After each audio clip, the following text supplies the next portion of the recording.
Bonsoir à toutes et à tous, ravi de vous retrouver sur 8 Mont Blanc. Nous sommes le mardi 7 janvier 2025, il est 18 h, vous le savez, c'est l'heure du journal préparé par l'ensemble de la rédaction. Voici les titres de l'actualité ce soir. Exercice grandeur nature pour les pisteurs maîtres chiens de Haute-Savoie. Pendant 2 jours, ils ont eu rendez-vous à Avoria pour un rassemblement ô combien important sur fond de scénario catastrophe. Et vous le verrez, ces sauveteurs ont dû faire. Et puis nous prendrons la direction de Poisy pour découvrir un très beau projet d'échange intergénérationnel entre des lycéens et les résidents d'un EHPAD de la commune. Chloé Lemeur a pu assister pour nous à cette rencontre. Je vous en parlais donc dans les titres. La station d'Avoria se transforme en terrain d'entraînement ce mardi et ce mercredi. Tous les pisteurs maîtres chiens de Haute-Savoie ont rendez-vous pour un exercice en conditions réelles. Le scénario imaginé est le suivant. Une avalanche s'est produite et 5 personnes sont ensevelies sous la neige. Kezia Poudou a assisté pour nous à ce scénario catastrophe. Reportage. Il est 11 h ce mardi quand l'alerte tombe. 5 personnes ont été prises dans une avalanche à Avoria. C'est en tout cas le thème de l'exercice de ce matin. On a préparé le terrain hier. Et ce matin, on est repassé avant que les chiens arrivent. Et après, moi je passe en mode maître chien. Donc on attaque une petite montée en randonnée avec notre chien. Durant 2 jours, tous les pisteurs et maîtres chiens de la Haute-Savoie vont devoir valider cet exercice afin de pouvoir rester opérationnels le mois suivant. C'est ce qu'on appelle le recyclage. Il y en a 5 au cours de l'hiver, un tous les mois. Et aujourd'hui, c'est le 2e de la saison. Si l'entraînement n'est pas réussi, que ce soit du côté du maître ou du chien, le binôme est jugé comme indisponible jusqu'au prochain test. On a recréé un terrain avec une dizaine de caches en conditions réelles, avec une météo réelle en prime aujourd'hui. Et on va ensevelir entre guillemets des victimes et les équipes opérationnelles vont passer à 2-3 chiens et découvrir les victimes. Et on va observer le travail du chien et ça leur permet de s'entraîner. C'est les pisteurs secouristes tous de toutes les stations de la Haute-Savoie sur les 4 massifs Mont-Blanc, Aravis, Chablais et Grand Massif. Au total, 18 équipes opérationnelles interviennent sur le département. La moitié s'entraîne ce mardi, l'autre réalisera le même exercice ce mercredi. Et si parmi les chiens, la grande majorité est déjà bien aguerrie, certains sont encore en cours de formation. C'est un jeune chien qui commence sa formation depuis 6 mois, qui a déjà fait toute la partie avec son maître, obéissance, etc. Il y a un très bon relationnel, on a pu le voir là aujourd'hui sur un exercice difficile pour lui, c'est sa première fois en neige. Donc on a tenté de le mettre sur quelqu'un d'autre que son maître, ce qu'il connaissait déjà, mais dans un contexte neige qui peut représenter une barrière pour les chiens. C'est surtout de lui apporter beaucoup de satisfaction, beaucoup de récompenses dans l'amusement pour que sa motivation soit décuplée pour passer ces barrières, y compris la neige. Pour faire découvrir les coulisses du sauvetage en montagne au public, un exercice de simulation d'avalanche sera organisé dans la station des Portes du Soleil le samedi 12 janvier de 8 h 30 à 11 h 30. On reste en montagne, on prend à présent la direction de Doucy, en Tarentaise, en Savoie. Cette semaine, une trentaine de personnes déficientes visuelles ont pu découvrir les joies de la glisse, accompagnées par des guides. Fanny Savard a pu se joindre à eux. On regarde ce reportage. Sur les pistes de Doucy, ce mardi matin, c'est un tandem un peu particulier qui s'élance. Béthule est non-voyante et est accompagnée de Daniel, guide pour personnes déficientes visuelles depuis une dizaine d'années. On va dégager la sortie du télésiège sur la droite, parce que je suis placé à ta droite, donc c'est moi qui vais faire le pivot. Maîtrise de la vitesse, contrôle dans les virages et appréhension de la pente. Voici les objectifs de la semaine pour la jeune femme, guidée par la voix de Daniel. Super, et droite. Le vocabulaire, c'est des ordres comme gauche, droite, en avant, dérapage, stop, évidemment. Et puis, pour décrire l'état des pistes, c'est neige dure, cassure. Grâce à cette confiance mutuelle, la jeune femme peut déjà, après 2 jours de ski, s'attaquer à des pistes bleues. J'aime beaucoup faire les descentes, surtout avec de la vitesse. Avoir le vent comme ça qui souffle, c'est super. Le plaisir de la glisse, c'est aussi ce que recherche Steve. Malvoyant, c'est le seul du groupe à s'essayer au snowboard. Oui, ouais, c'est tout glisser tout doucement.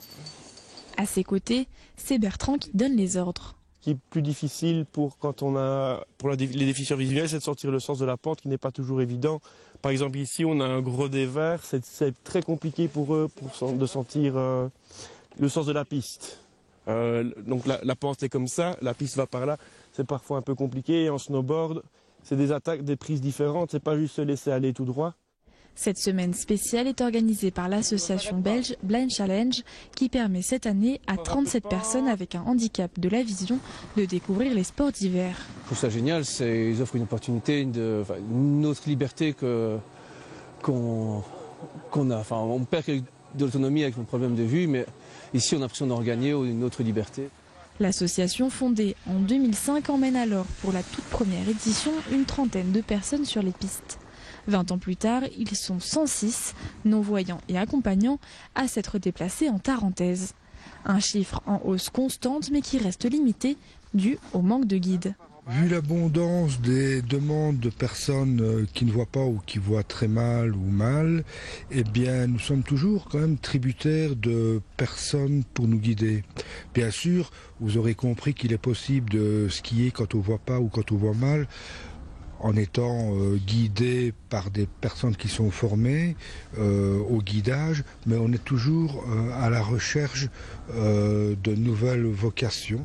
Alors avis aux intéressés, si vous avez un bon niveau de ski, de la patience et beaucoup d'empathie, sachez que les inscriptions sont ouvertes.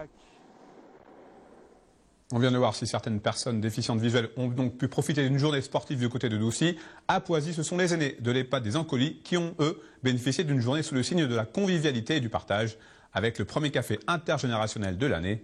Porté par des élèves du lycée ISETA-ECA, ce projet a pour objectif de créer un échange et de partager un moment avec les personnes âgées à travers différentes activités. Cette action devrait se tenir jusqu'au printemps prochain. Chloé Lemeur a pu assister à ce premier rendez-vous ce lundi. Reportage.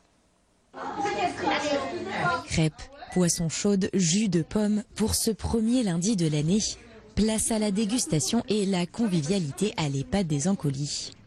Derrière cette initiative, les élèves de première du lycée ISETA-ECA de Poisy. Un projet mené dans le cadre de leur formation SAPAT. La formation SAPAT, service aux personnes et animation dans les territoires, elle a été rénovée récemment, l'année dernière. Et dans le cadre de cette rénovation, beaucoup de projets sont mis en œuvre pour permettre aux élèves de comprendre le sens de ce qu'ils apprennent. Donc là, à l'issue des 10 séances qu'on va passer ici, ils vont passer un oral et ils ont une note sur leur façon de se présenter, de prendre en charge l'activité qu'ils ont choisie, même avant d'aller à la rencontre des personnes pour leur proposer le projet, ensuite d'en faire une analyse. C'est vraiment très très complet, ça dure sur une année et c'est hyper riche. Au total, les 20 élèves vont se relayer une semaine sur 2 jusqu'au mois d'avril pour rendre visite aux aînés. Au programme de ce café intergénérationnel, jeux de société, goûter et séances bien-être. De quoi mettre en condition réelle les jeunes apprentis. Moi j'aime bien parce que ça nous donne déjà des responsabilités, de savoir un peu se gérer avec le groupe. Et puis j'aime bien aussi être au contact des résidents. Je trouve que ça m'apporte un peu de bonheur parce que eux ils sont contents. Ça nous permet de parler, d'échanger avec les résidents et ils nous parlent même de leur ancienne vie, donc c'est vraiment hyper intéressant. Du côté de l'établissement, ces rendez-vous sont aussi l'occasion parfaite de créer du lien, mais aussi de déconstruire les idées reçues sur les EHPAD. On a vraiment une mauvaise réputation qu'on doit absolument changer complètement et il faut bien montrer à toute la population que c'est un lieu de vie et non pas un lieu où il ne se passe rien, bien au contraire. Et puis ça dynamise aussi le personnel, parce que le personnel, il y a un côté convivial, chaleureux, d'échange, de partage aussi, et ça redonne un peu un dynamisme à l'intérieur de l'établissement. Sentiment partagé chez les résidents qui ont largement apprécié ce moment privilégié. J'ai une bonne occupation, et puis ça nous remet dans notre jeunesse. Ça m'apporte du réconfort. Parce que pour mes ongles, on ne les fait jamais. Outre les personnes prises en charge à l'EHPAD, ces cafés sont aussi ouverts au public. Rendez-vous est d'ores et déjà donné le 13 janvier prochain pour une nouvelle après-midi sous le signe du partage. Et c'est la fin de cette édition. Merci à vous pour votre fidélité à l'information sur 8 Mont-Blanc. Merci à toute l'équipe pour son aide. Tout de suite après cette édition, vous retrouverez comme d'habitude le journal du temps avec la météo préparée et présentée par Thierry Paulme. Je vous retrouve avec grand plaisir mercredi à partir de 18 h pour un nouveau journal sur 8 Mont-Blanc.